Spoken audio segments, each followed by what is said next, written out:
ఇక్కడ ఉండే అవకాశం.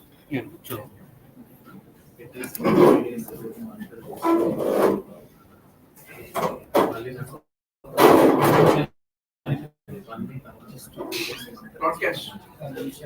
Start the share stream.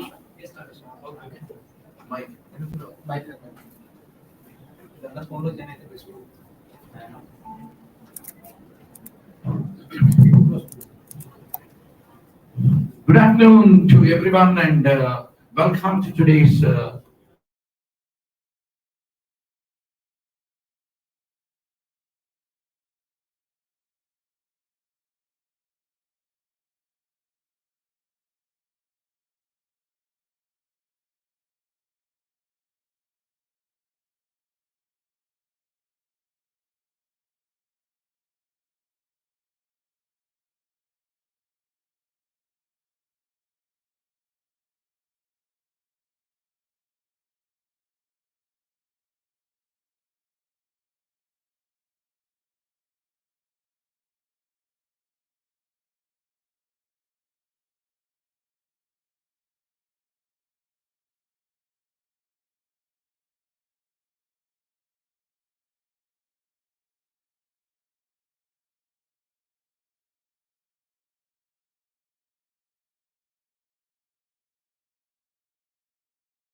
So let us start with Dr. Rohit. Dr. Rohit is eminent pulmonologist, and he's the. Where is the sound coming?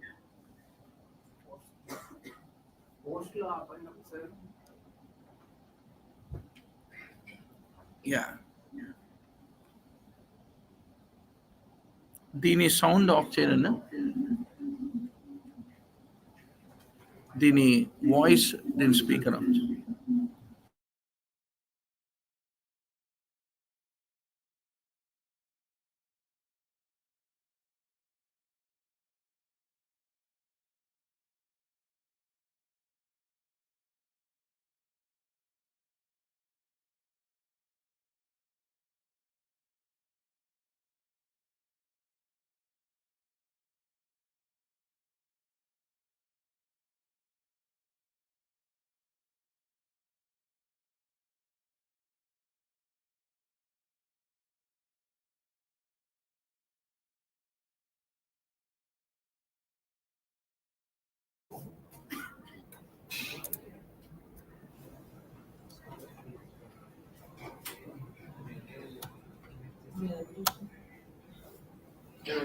Okay, good. Okay. Read about that.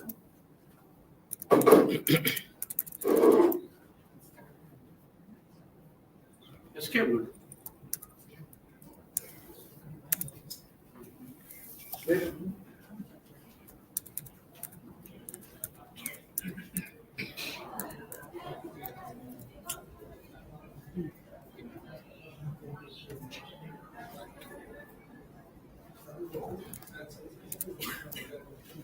Okay. Amen. All set. So Good afternoon, everyone. Myself, Dr. Rohit Reddy, consultant pulmonologist, TX Hospital, Banjara Hills. Today, we are going to discuss about a rare lymphadenopathy. This is a just great mimic, in fact. So, let us discuss in detail more about this thing.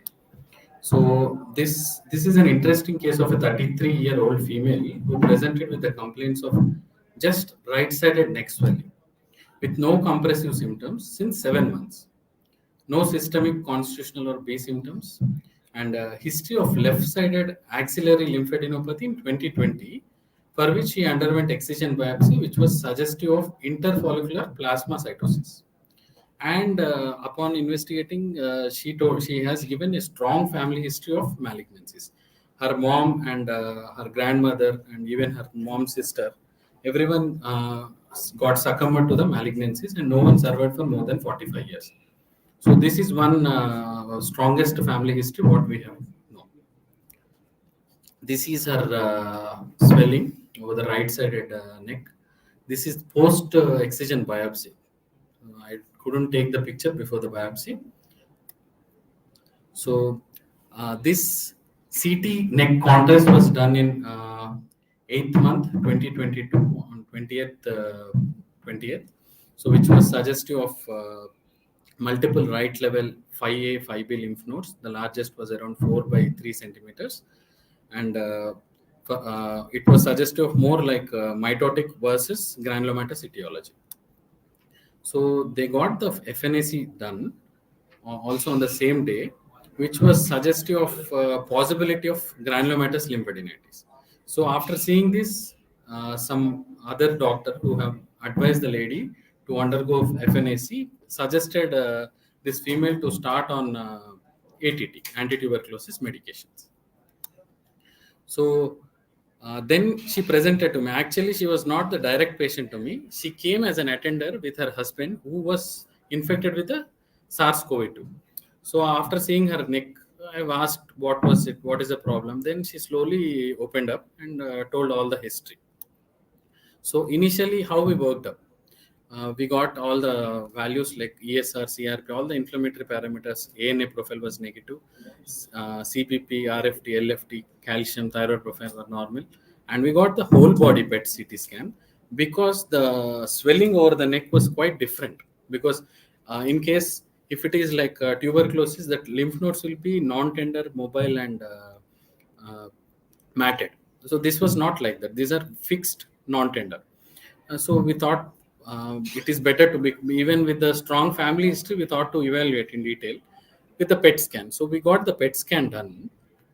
So the PET scan was showing increased uptake in the right cervical area and even supraclavicular area. Left supraclavicular lymph nodes were also FDG uptake was there.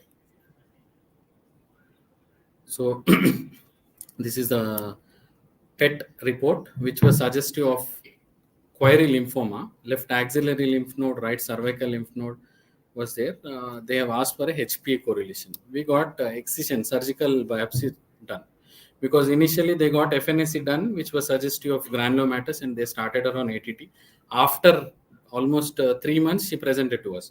We got surgical excision biopsy done, which was suggestive of atypical lymphoid infiltrate. So then we have did the paraffin section, which was suggestive of interfollicular expansion of mature plasma cells and morphologically possibility of Castleman disease.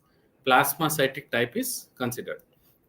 Nodal parenchyma with thickened capsule and maintained follicular architecture, exhibiting hyperplastic to atretic follicles. This is very clearly says that this is Castleman's disease. So then we got the IHC also. We have did elaborative work on this lady. So IHC panel 2, we did up to 10 markers, where which was also suggestive of Castleman's disease, plasmacytic. And further evaluation, what they have asked is we have to first rule out HHV8. So HHV8 was negative, ACTH, morning cortisol were normal, IPTH was bit high, kappa lambda light chains were free, and thyroid profile was also negative. Then protein electrophoresis was done, which was showing M band. So all these criteria was putting were suggestive for us to start on chemotherapy, either chemotherapy or even high dose steroids were the primary choice of medication for it. Then we even got the bone marrow biopsy just to rule out whether there is any bone marrow infiltration is there or not. So bone marrow was suggestive of reactive marrow, and we got the trephine reports were also done, which was normal. So finally, diagnosis was Castleman's disease, which is a atypical lymphoproliferative disorder. So how did we manage? Let us know about some tidbits about the Castleman's disease. What is Castleman's disease? This is a multicentric disease which comprises of heterogeneous group of atypical lymphoproliferative disorders. Can pose unique challenges to both the patients and also the doctors, because there is a lot of diagnostic confusion, especially in India, because we rarely see this kind of diagnosis, and it is difficult to diagnose and life threatening with a historical 5-year survival rate of 55 to 77%. Is a group of rare disorders that involve hyperactive immune system. In people who are healthy, their immune system activates to fight off invaders like bacteria or viruses, but then settles back down, watching and waiting for the next time it's needed. In people with Castleman's disease, their immune system continues to remain activated and leads to chronic hyperinflammatory state that can damage multiple organs and even cause death. So it has various in our case, and when we compare it to the literature, quite difference is there. So there are types of Castleman disease: unicentric and multicentric. Unicentric is nothing but it is localized to one or more lymph nodes in the same area, and multicentric is enlargement in multiple regions of your body. There are three types: poems associated MCD, HHV8, which we have done and ruled it out, and idiopathic. Idiopathic is the most common, and the cause is unknown. Poems associated. Poems is nothing but polyneuropathy, organomegaly, endocrinopathy, monoclonal plasma cell disorder, and skin changes. HHV8 is a common virus, and most people, whoever get this, won't be sick. They will be completely stable. And idiopathic, the most common form of multicentric Castleman disease, is idiopathic. So types of idiopathic multicentric, there are which is associated with TAFRO, where we see thrombocytopenia, anasarca, fever, renal dysfunction, organomegaly. And idiopathic plasmacytic lymphadenopathy, thrombocytosis, and leukocytosis will be seen. And not otherwise specified, which has nothing, it is not correlating with the TAFRO or poems. Symptoms will be B grade symptom. B symptoms or constitutional symptoms. We see night sweats, fever, nausea, vomiting, unexplained weight loss, lymphadenopathy, organomegaly, and all the things. So this is how we diagnose IMCD. We should show at least 2 or more enlarged lymph nodes with consistent histology and lab markers, biomarkers of inflammation, and clinical signs. All should match. Then only we can diagnose this IMCD. So how do we manage this? So we will categorize into severe and non-severe. Non-severe, we'll give siltuximab, tocilizumab, rituximab. Severe, we also give siltuximab, tocilizumab, and high-dose steroids. We start with the pulse dose for 1 week. That is what is there in the guidelines. So that's how we go. Based on every patient, we will individualize the therapy. So these are the guidelines to treat patients with IMCT effectively. Careful confirmation of the diagnosis with exclusion of alternative diagnosis. Siltuximab is the first line therapy, and we recommend starting with 4 weekly doses of siltuximab and high dose steroids for severe IMCT. Patients with mild or moderate disease should start with siltuximab every 3 weeks, and if their disease progresses. So how did we manage? Because the patient was asymptomatic other than the swelling. So we even discussed with the IMCD guidelines people from USA. We mailed them. So we have mailed entire case scenario to them, and we have put the patient in the CC, and we started the conversation along with our oncologist. So they were suggesting us to start on the therapy with immunomodulators, but we were like, the patient was also not willing, and even couple of oncologists, she has been to almost every oncologist in the city, every major place. So only one doctor has suggested to just wait and watch, and the patient was also willing to do that because she don't want to undergo further therapy. So we kept her under wait and watch as she was asymptomatic. Still, the patient is in close follow-up. She's a Canadian citizen actually. It's been 1 year. She's symptom free. She's still asymptomatic, and we are planning to repeat CT after 2 months. That is in the October, because first PET scan was done in the October. If she's not progressing, we will be giving a new case to the IMCD guidelines people. So we should always treat the patient, not the reports. Is the take home point here. Thank you. Wonderful. In fact,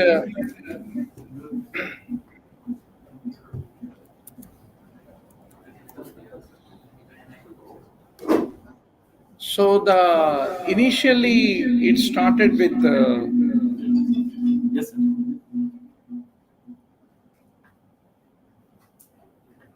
yeah. So initial presentation started more like a TB. Yeah, in August 20th, she underwent FNSS, which was suggestive of granulomatous. So she was already started on ATT. Good thing that she didn't take any medicine. She has taken only for 1 week and discontinued. Right. Initially started at TB, then PET scan was suggestive of lymphoma, and her family history was suggestive of malignancy. So after the surgical biopsy and everything, IHC, we have ruled out all the three, and we got this. Wonderful. So one of the greatest mimicker, as all of us know, that TB generally the old examiners they used to say first diagnosis TB, second diagnosis TB, and third diagnosis TB before they pass you in the MD exam. सो हम इस देश के वासी हैं जिस देश में TB बहती है so and in spite of diagnosing the TB whether we diagnose TB or Castleman, ultimately we boil down the first treatment, second treatment, third treatment as steroid to ultimately manage the immune system. So I hope that is one important point to learn, as he rightly said. Don't treat the reports, but treat the human beings is the essence that we need to learn in unraveling this case. Thank you.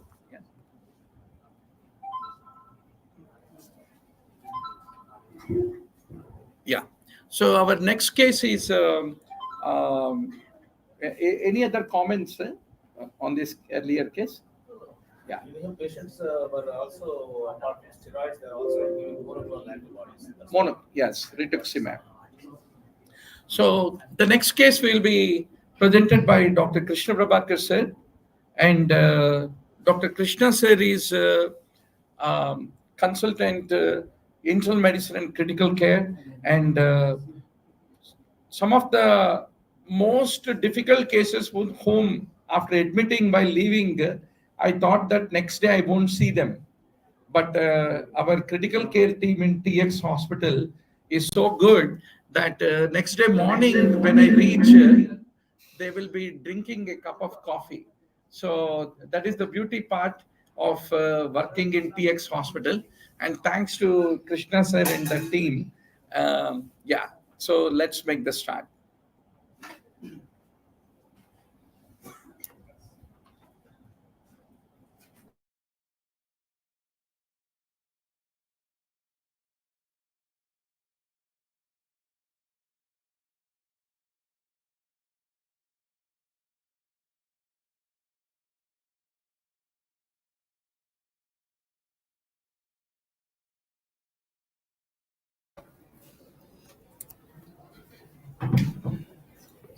Good afternoon, all. Thank you, sir, for the encouraging words.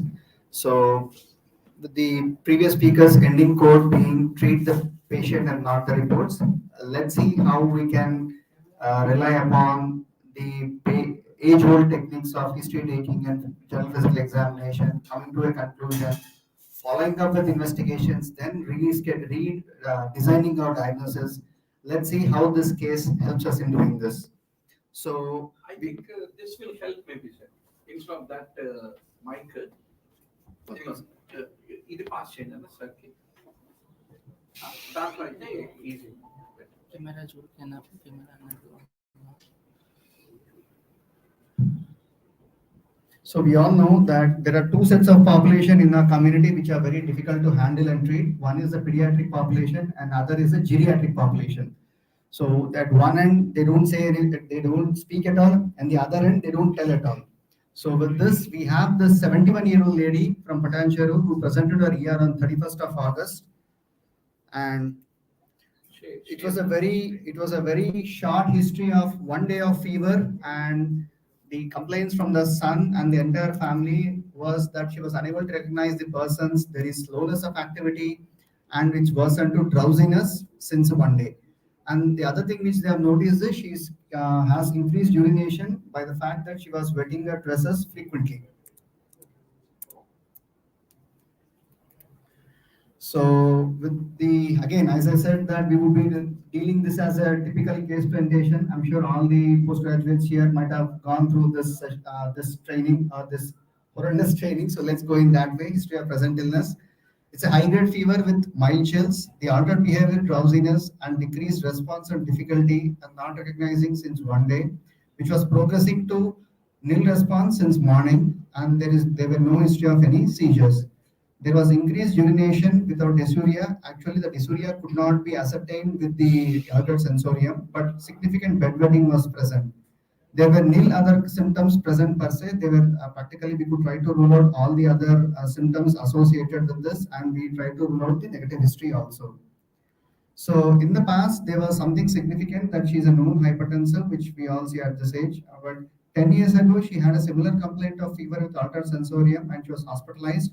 3 days of admission and discharge, she was practically fine with no sequelae. The family couldn't, they couldn't give us the exact medical diagnosis nor the documents for us to understand whether it is related to the current problem. And there were no other medical comorbidities. So medications, she was on a good dose of calcium channel blockers, and there were no allergies. So she chews pan. The family says occasionally, but looking at the oral hygiene and the oral condition, it looks like she chews quite frequently. There was no history of any recent travel. She comes from a low socioeconomic status, as described by the son. So coming to the general physics examination, by this time we are aware that we are trying to deal with an elderly lady, known hypertensive, with a short history of fever with altered sensorium. So I'm sure many of you might have started thinking of the diagnosis. Let's see how the general physics examination helps in accentuating your diagnosis. She was drowsy, localizing to deep pain. She's febrile at 100 degrees Fahrenheit. Pulse is at 90 per minute, which is regular. Pressure at 130/80, and there were no remarkable signs in the lung and heart examination, nil abdominal signs. Coming to the quick CNS examination done, the pupils were reacting to light at 2 millimeters equally bilaterally. Plantars were showing withdrawal reflex, and there was no neck stiffness. So with this, Once we try without mindset, I think that is happiest thing. yes, sir. So by this time, we might have concluded that we are trying to deal with a fever, which is of a CNS cause, and there are no other localizing systems involved in explaining the fever and the altered sensorium. And as there was no history of any recent travel, most of the tropical infections could be ruled out. But since she's from a urban place, we will be still thinking of a few tropical infections, which we will see in the investigations part as follows. So I'm trying to show the investigations which are on the day of admission, the night of admission, to give us more info, to give us more diagnostic clues. So the initial CBP showed, which is quite normal. I don't see anything majorly wrong with it, except for the differential count where the neutrophils are 75, borderline high, with lymphocytes at 20%, which are to the lower side, not exactly low, but the lower side. The normal platelet count. The renal function test, liver function test, electrolytes were normal. Viral markers, which includes the VDRL, is also negative. Malaria, which was high on cards with the presentation, was negative. CRP was normal. And the other radiological investigations like chest X-ray was unremarkable. And also that's USG abdomen was also normal. So with this, again, we will try to go back to the history up till now. So it's again an elderly female, 1 day history of fever, worsening altered sensorium, near normal blood parameters. The most common infections of like malaria, the falciparum malaria, which can explain this, is negative. So how are we going up this further? So now that we have reached a stage that this is a CNS infection, We tried evaluating more in the CNS part of it, but again, as we've known that she's from a low socioeconomic status, we were trying to go very judiciously and very carefully in planning our investigations. And so during this, the patient was admitted in the MICU and started on initial therapy. A quick off-pulse workup was also done the next day early morning, which was clear. The fundus was normal. There was no signs of any papilledema. Then immediately the bedside EEG was subjected, which was showing moderate cerebral dysfunction with temporal lobe abnormal activity. And our hospital has been kind enough to give us a good discount with the MRI brain, and hence it was performed, which was sadly unremarkable without any changes. Some age-related changes were significant. With these things, we got and went ahead with the CSF analysis. Like hence, we wanted to know whether we are trying to deal with any encephalitis versus meningitis or meningoencephalitis. But again, the opening pressure with the CSF analysis could not be measured as it was done in a very quick manner. The fluid was clear, colorless, with no coagulate, nil RBC, with proteins at 25, which is normal, sugars at 102 milligrams per deciliter, which is normal, and it showed only 4 cells. The entire thing showed only 4 cells, of which there are 100% lymphocytes. And we were sent the CSF fluid for PCR studies for HSV and tuberculosis by gene expert. So sadly, both came negative. So what was the diagnosis? So we initially started our diagnosis as an acute suspecting viral encephalitis with AKI. We managed her with antivirals, steroids, and antibiotics as per the meningitis regimen. So the clinical course. So what happened here? The patient was initiated on empalic acyclovir at 10 milligrams per dose thrice a day, and with ceftriaxone 2 grams twice a day, and with a low dose of steroid. The starting of steroid was a bit questionable. There was a lot of debate went on. The only reason we started the steroid was, if you could see the initial slides, her temperature was 101 degrees Fahrenheit. Her pulse was at 80, and she was not on a beta blocker. So we were wondering whether we are trying to deal with any raised ICT sign there, and hence, and even with the screening part with MRI didn't show any signs of raised ICT nor the off-call examination. We took a step ahead, convinced the family, spoke to them regarding the effects and the ill effects of the steroid, and went ahead with that and with other supportive therapy. Sadly, as we all know, that even with the good hydration and ICU care, she developed drug-induced non-allergenic AKI because of the acyclovir which she was given, and it was modified as per the creatinine clearance. But out of the blue, on the day of third of admission in the ICU, her sensorium improved gradually, and she improved well, and we could even able to shift out of MICU. Currently, she's in the wards doing well and able to perform everything on her own. So a quick summary of what has happened is, herpes simplex encephalitis is a rare disease presentation that is usually characterized by temporal involvement and a positive CSF polymerase chain reaction for the herpes simplex virus. The HSV PCR has a sensitivity of 96% and a specificity of 99%. Even when the test is negative, if clinical suspicion is high, acyclovir therapy should be continued with a repeated PCR within a week. In this case, we report a 71-year-old female patient who presented with signs of rapid deterioration of sensorium to moderate cerebral dysfunction with temporal lobe abnormal activity on EEG and signs of temporal encephalitis on the magnetic resonance imaging. The patient did not respond to the initial regimen of antibiotics but did show significant clinical response to acyclovir, though the CSF PCR was negative for HSV. So in this case, we would like to highlight the fact that even when the PCR techniques of HSV, which is the most common cause of meningoencephalitis in elderly patients, the duration or the initiation of antivirals, acyclovir, should not be delayed.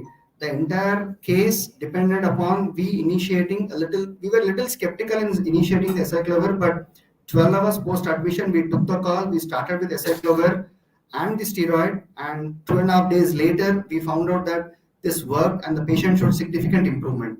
So take-home points would be, any elderly patient with fever, altered sensorium, do not hesitate to start acyclovir as an antiviral. Thank you.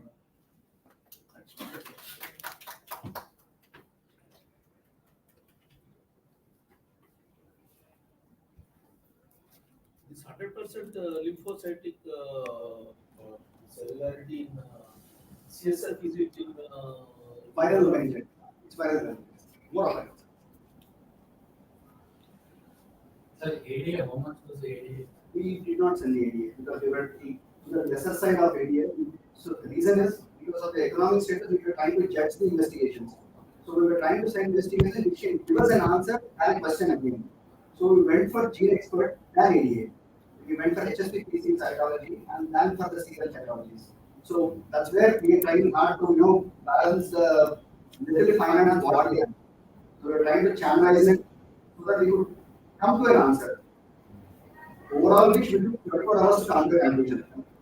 For tertiary care hospital, I think that's high time. I would suggest 6 to 12 hours is where we should come to a conclusion and effective with the setup what we have. It's the difficult situations what they are facing. We were little conservative and we were starting the drugs initially and then extending them, and that's how we could come to a conclusion. Gene expert, the highly sensitive test now. Is ADA not more useful than gene expert? If there is an opportunity to send for a gene expert and AD, we should be going for a gene expert because we find an answer immediately, and also it shows Highly sensitive investigation, no? yes, sir. And so much of it is sensitive investigation. But sir, Can be without false a positive, I know. yes, sir. And, Yes, sir. From there you can. you're absolutely right, sir. I agree with that. But with the kind of history what we have, there is no exposure of prior parts, nor usage of ATT, nor any significant clinical history as general phase examination going towards tuberculosis. That's where gene expert will help us in ruling it out completely. So hence we took that step, sir. In abdominal tuberculosis with ascitic fluid analysis, Yes, sir. we generally depend on ADA, not on True, gene sir. expert. Absolutely It's true, my sir. doubt, actually. Yes, sir. Because of the acute presentation, even we had a discussion with our colleagues regarding the sending of the sample to gene expert because the history was very short. It's less than 24 hours. But again, with the, and just to be very frank about it, the kind of history which I could tell you right now, I got it in the period of 2 days. They weren't, first they were panicked, they were anxious, they were quite worried. So getting a detailed history was quite difficult. This was after 3 days of repeatedly asking them, then we formulated the history entirely for the case presentation. Sir, but actually, in case of ADA, in abdominal TB and pleural TB, the effusion is because of the reactionarism. So generally, we should not go with the gene expert. The sensitivity and We won't depend specificity. on gene expert. We won't get it done. That's the my doubt. Yes, sir. But in case of CSF, sir, it is more specific and sensitive. Sensitive. Whatever sir was has done is actually fine. Wonderful. So it's a very good point. As you mentioned, even though it is a highly sensitive test, in abdominal TB, PCR is highly sensitive, right? Not gene expert. No, Gene expert, even Gene ex- non-tuberculous patients also it can be positive. It can be because positive. highly sensitive. So false positive reagent, but CSF when the CSF fluid is just for It is highly that be specific. more specific than other fluid. That's what Yes. you are telling us. That is the most important learning point here. us CSF obviously are very much dependent on the gene expert because these are the sources where we are directly testing the PCR. Whereas the effusion and all these things, these are reactionary, secondary to the Inflammation which is happening. That's the reactionary fluid. Oh, positive bacillary reaction. in this case, you did not. Is the CSF is showing lymphocytic predominance with Yes, sir. normal? Again, the glucose? CSF was showing typical of a viral presentation only. So Okay. that's again that hinted us to that we are on the right track and see, sir. Predominance can be there in tuberculosis. Tuberculosis also, sir. But again, the other parameters like Normal sugars and glucose and proteins were normal. Yeah. So because the reason is in an elderly lady with a with a 71-year-old lady with a 71-year-old kidney, and we are trying to give a nephrotoxic drug. That's where the entire discussion comes into the picture. So we were able to not exactly equally on par with the diagnosis, but we were on parallel with the diagnosis in starting the aceclofir, sir. That's Moreover, Kernig sign was negative. That was also not. That was again. The only point is in the complete blood picture, it is a neutrophilic predominance Neutrophilic in spite predominance. of it being a herpes simplex. Yes. So that's really a very interesting case. Thank you so much. Thank you, sir. Dr. Krishna. And next we have Dr. DVL sir, and sir needs no introduction.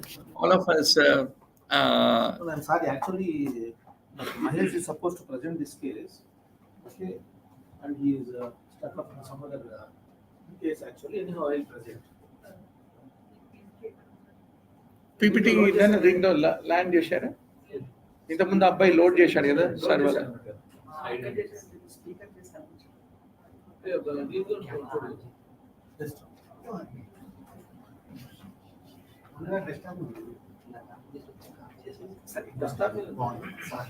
Desktop మీద పెట్టాడు.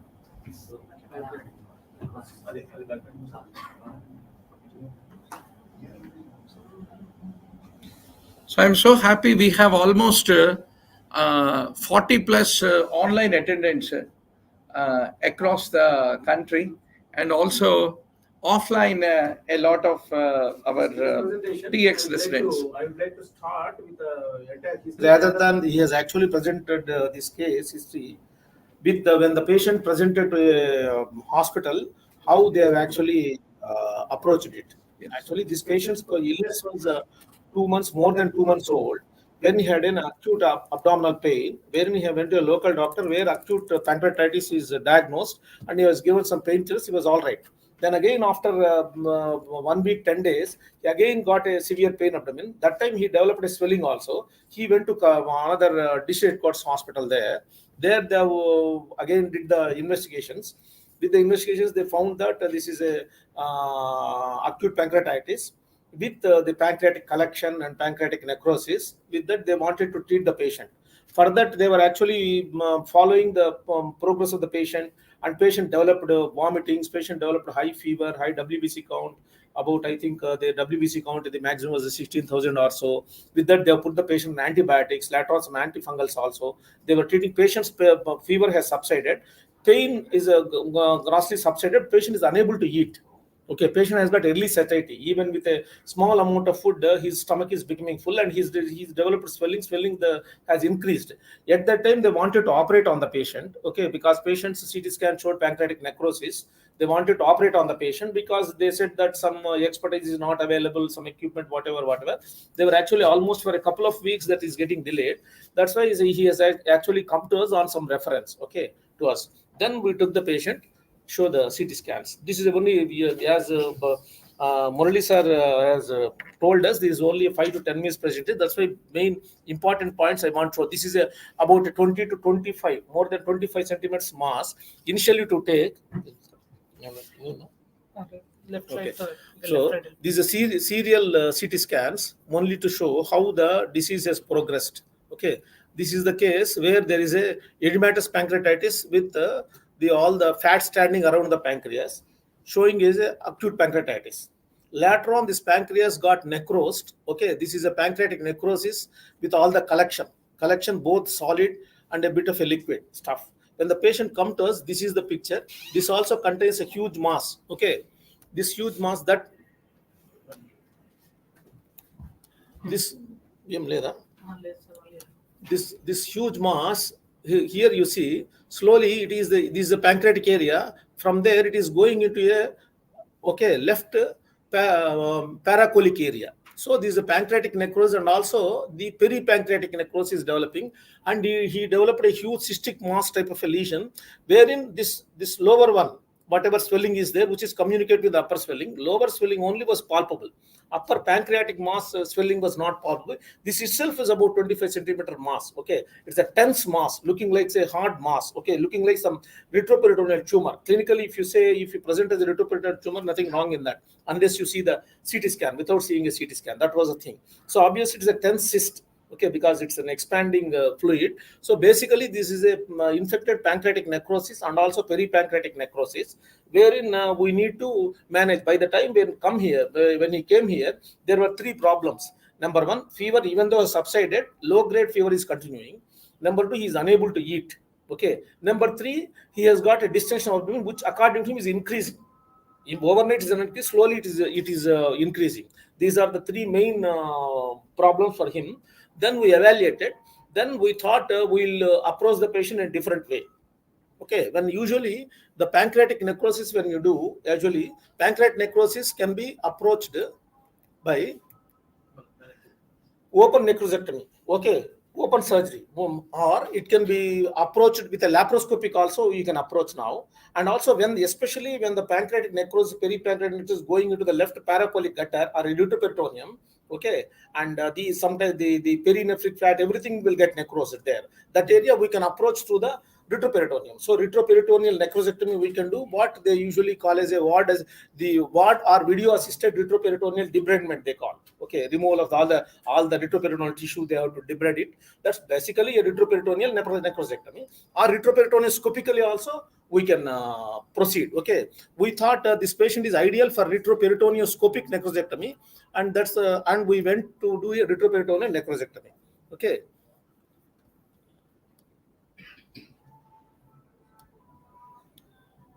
Babu, Video on this.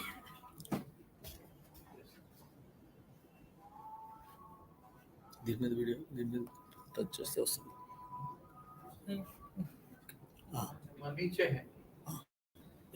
This is the one where this all that necrosis tissue. Okay, we can. This is all necrosis tissue. This is actually the necrosis of the paracolic area. This is not a pancreatic area. Because there is a big swelling and fluid, we actually drained all the fluid. We created a space for retroperitoneoscopy, went and debrided all the tissue. This is all the tissue which is necrosis tissue. Okay, this mass-like thing, whatever you are seeing, is a necrosis tissue, which are all removed later. Then next picture. Next video. Video is playing. Okay.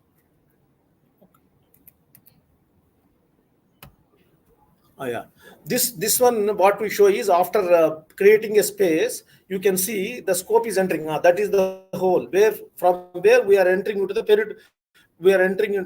pancreatic area. This is the one. See that from there we are entering the pancreatic area, and pancreatic necrotic tissue also we have removed it slowly. Okay. Afterwards we have put a drains, and because of the convenient anatomy, we could not make many holes as a regular practice. We could do with only 2 holes, one for a scope, one for the other instrument. That's all. With the 2 holes also we have used for keeping a drains. Practically he has no except drains. He has nothing, no hole or no opening in the abdomen. Okay, this is the removed pancreatic tissue. That is upper one is a pancreatic necrotic tissue, which is little blackish. It's a classical of pancreatic necrosis. This is a peripancreatic necrotic area. Almost 50% is sucked out. Rest of the things, whatever we have removed piecemeal, this is the necrosis.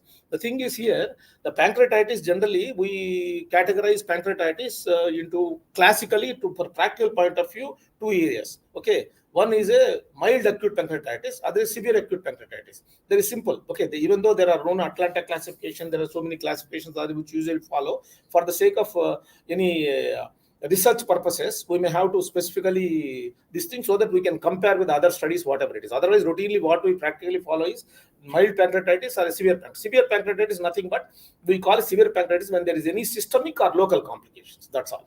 Because these are local complications, we say it is a severe acute pancreatitis. Systemic complications means there are many complications of the pancreatitis. Like a most common complication is a respiratory complications. Any respiratory complication, it's a severe pancreatitis. Any nephrological complication or kidney failure comes also is a severe acute pancreatitis. When you talk about severe acute pancreatitis, normally severe acute pancreatitis course, generally there are four types of a course usually you see in a clinical practice. One is a immediate demise. When the patient comes, you diagnose acute pancreatitis, 2 days ago has got the pain, rapidly deteriorates. Okay, these patients, we really don't know why these patients deteriorate so fast. The cytokine storm, whatever the cytokine induced damage to the organs, okay, occurs so rapidly that nobody can save. In these cases, actually, generally, in my whatever is my experience is in these cases, majority of them surgeon is blamed. Okay, intensivist and gastrophysician, they force us to operate. We know that patient is going to die.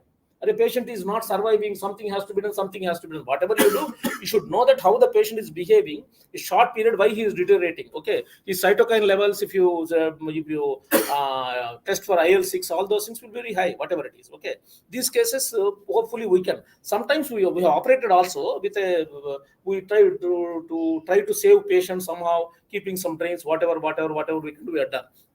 Otherwise, generally what happens is majority of the times rapid initial recovery. They continue to recover totally. That's all. Even though there is a little bit of a necrosis there, even severe acute lungs are what I told you is even without local complications, even lung problem also is a severe. Okay, these patients, majority of the patients, they recover. Some patients, what they see is generally, largely they recover, but they continue to be poor nutritional status, because these patients will have, certainly there will be necrosis, pus, whatever fluid, whatever it is. These patients continue to have these type of a low-grade sepsis. Low-grade sepsis will be the cause of anorexia. These patients are anorectic, they won't eat, they will be continue to deteriorate, and these patients need nutritional support to some time, and also local management like percutaneous drains, whatever, all those things might be necessary in these patients. Okay. Some patients, like our patients, will have an extended smoldering course. Okay, the patient is all right, low grade sepsis is going on. Okay, patient is unable to eat, not because of the sepsis, unable to eat because the big mass which is compressing the stomach.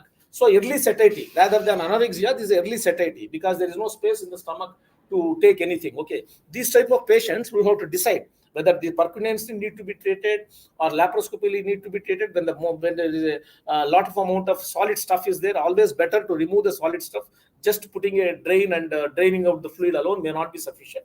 Or these are the people who are also otherwise called as a WAN, okay, walled off necrosis patients. These can be treated in several ways. Again, walled off necrosis, necrotic material you have to remove. Just removing the fluid alone may not be sufficient, but sometimes what they use, step up approach. First they put a drain, improve the patient. Later on, they do the endoscopy. Endoscopic necrosectomy you can try. Endoscopic necrosectomy, personally, I won't refer the patient. I won't prefer at all. Even with laparoscopy, to remove all those things take a lot of time. Endoscopically, you cannot make such a big hole. With that, removing the entire pancreas is very difficult, even with pancreatic necrosis. But pancreatic necrotic solid stuff is less, fluid is more. Endoscopic necrosectomy can be done. In this patient, there is a peripancreatic necrosis, which is a huge amount of peripancreatic necrosis. There is no endoscopic role here. We have to go for retroperitoneal, retroperitoneoscopic, or laparoscopic, whatever it is. Retroperitoneoscopy has got an advantage, obviously, because we immediate patient recovery will be there, because we are not entering the peritoneal cavity. Though his GA function, everything will immediately get restored. These patients, once we drained out immediately, patient is able to eat. Okay, that's an advantage. That's why we decided about the endoscopic necrosectomy in this patient. Okay, these are the various things what I have told, and we have ultimately decided to do the retroperitoneoscopic necrosectomy in these patients. Okay, this pancreatic necrosis obviously a lethal disease, but some patients are lucky enough to have the course like this. They take long time for it to settle, so that the surgeons will be able to treat them better. Otherwise, they are fastly deteriorating. Probably we may not be able to intervene and make the patient all right. Thank you. The approach will be different for retroperitoneal and peritoneal. How will we? Retroperitoneal, when you have to do, you need to have peripancreatic necrosis. Peripancreatic necrosis, like, see this patient, this is the pancreatic area. This has come here, necrotic area. Okay, entire thing, the colon is pushed. Okay, pararectal area, you will have a lot of stuff. So you can approach from here. You can approach from the retroperitoneal. Always advantage that you don't touch the peritoneal cavity. There's a huge difference in the outcome, especially the pancreatic necrosis. Leave alone the other diseases, whatever it is. In pancreatic necrosis, otherwise all this fluid, everything, pus will get contaminate abdomen. Peritoneal infection is the most dangerous infection for simple reason that peritoneal surface is a huge surface, no, peritoneal surface. Once the pus enter into the peritoneal surface, all the bacteria and the preformed toxins will absorb on the peritoneal surface, and they can have a severe sepsis. When you can avoid that, there is a lot of difference. This cannot be compared to other things. Infective disease, if you can treat with retroperitoneal, for example, appendicular abscess, you do retroperitoneal approach. Not in this thing. Okay, there are laparoscopy versus the retroperitoneal thing. There is the different discussion. Whereas laparoscopy people are doing, it's a minimally invasive, whatever. But once you do retroperitoneal, go and remove the appendix. Don't remove the appendix. Drain the pus. Always patient will settle immediately. Once if you go laparoscopic, sometimes laparoscopy can be dangerous, because laparoscopy you have to open the right colon. Okay, so that the pus you have to drain. The pus will get contaminated, and you use gas. With the gas, it spreads further. It can be sometimes dangerous, because that won't be a huge pus, because you are using antibiotic, you might be saving the patient, but that's not a very big deal. But theoretically speaking, yes. Theoretically speaking, actually laparoscopy sometimes there also appendicular abscess also you have to decide whether to go for laparoscopy or retroperitoneoscopy. Generally, we won't do because cavity is small cavity. Retroperitoneal approach, retroperitoneal drainage we do in appendix. Okay, is it not? So that type you can see. So in this, definitely yes. Open laparoscopy and laparotomy versus retroperitoneoscopy, there is a huge difference. Retroperitoneal necrosectomy, the problem is retroperitoneal necrosectomy, you do an incision in the loin. The loin continuously that will be leaking. That will be very, very cumbersome to the patient. Terrible thing. You have to see the patient, how the patient will have a problem. Regularly, they will put some bag, we will connect it. Connecting the bag at the back is not a very easy task. Otherwise, regular dressing, some necrotic material will coming out through that. Here, if you put a big, usually I could not get actually classically what we use is a 36 Malicard catheter, which is a huge one. Other abdominal drains up to 32 only are available. These people could not get it. After the surgery, they have now got it actually. So 36 is a huge one. Sometimes we can wash it we can wash it with a saliva, so that even if a little bit of a necrotic material is there, that gets dislodged and that will drain away with these tubes. Okay, that's a retroperitoneal. When you should have the paracolic necrosis, peripancreatic necrosis you need to have, or else sometimes the necrosis is limited to the tail of the pancreas. From the tail of the pancreas, it will boil down and it goes down to the area of the kidney area. That time you can do it, especially the big mass or big necrotic area, you can do it. Okay, according to the anatomy. It's wonderful, sir. Earlier, I'm completely ignorant, thinking that any incision in the front of the abdomen is done by surgical gastroenterologist, and behind is by Hidayatullah, like urologist. So I came now. This is a new learning for me that the incision in the back can also be because of the surgical gastroenterologist. That's We are wonderful. not the surgical gastroenterologist. We are abdominal surgeons. Abdominal surgeons. Right, sir. Thank you so much. So once more, my heartfelt thanks to DVL sir. It's like taking a dip in the river Ganges of knowledge, listening to you, sir, and also KP sir and Rohit, who instantly agreed to support our passion to discuss the cases, diagnose the cases like Sherlock Holmes. And I hope we'll continue this tradition with next time Hidayat also presenting interesting cases, because kidney stones is the bread and butter of, as physicians, we regularly see abdominal pain and discover that there is a kidney stone. Thank you very much. Yeah.